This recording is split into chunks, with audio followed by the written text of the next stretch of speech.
Hi అండి అందరికీ. మేమైతే వనభోజనానికి వెళ్తున్నాము.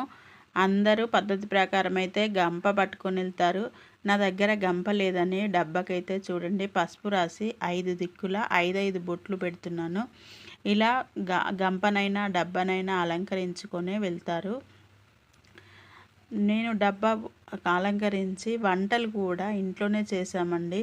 కొంచెం ముసురు లెక్క పడుతుంటే అక్కడ బురద ఉంటుందని ఇంట్లోనే చేశాను.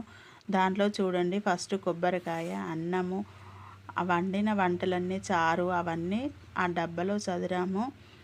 కొబ్బరికాయ తీసుకెళ్ళాక అక్కడ గుడికాడ కొట్టేది.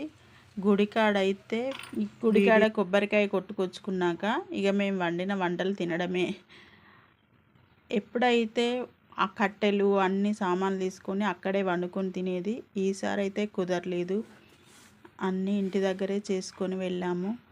అన్నము, చారు, కొబ్బరికాయలు, గుడాలు, పూరీలు, ప్లేట్లు, గ్లాసులు అంతే ఇక మేము తీసుకెళ్ళింది. కూర్చోడానికి పరదా, తక్కువ సామాన్లతో ఈసారి మా వనభోజనానికి వెళ్ళడం జరిగింది. చూడండి ఇక దాని మీద టవల్ కప్పి నెత్తిలో ఎత్తుకొని మేము వనభోజనానికి బయలుదేరాము.